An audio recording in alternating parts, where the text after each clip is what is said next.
This is a ring made of chrome dioxide. This is a ring made of 2 rubies. And this is a bracelet, all of which were gifts to me by my late friend Jeff Bennett. Okay, he gave me the stones, the gems, the chrome dioxide, and the rubies, but they weren't actually in rings at that time. I had them made into rings so that I could wear them and remember my friend Jeff Bennett. Okay, we were close friends for many years. He was a Jewish man.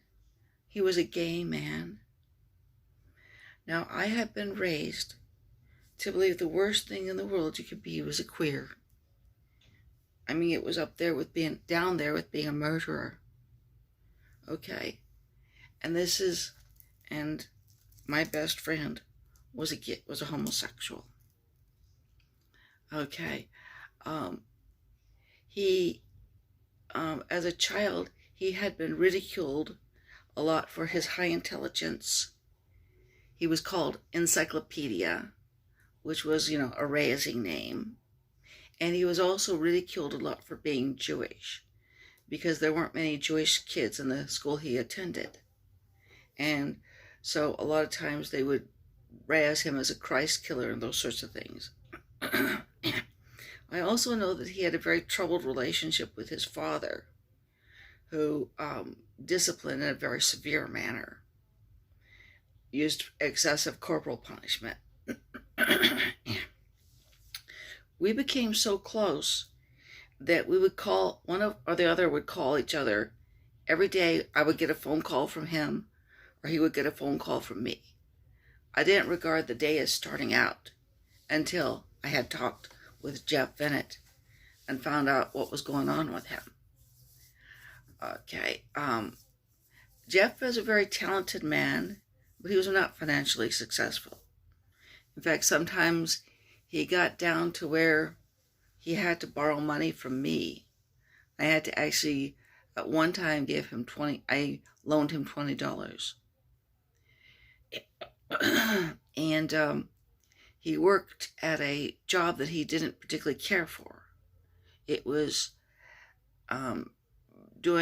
setting up times for people who were calling in to get their carpet cleaned. And it was also filing the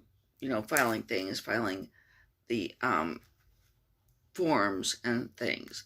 The calls took precedence over the paperwork, but he did both paperwork and calls.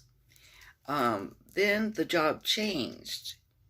They basically let everybody go. They laid everybody off except him, and they changed it to telemarketing or telephone soliciting.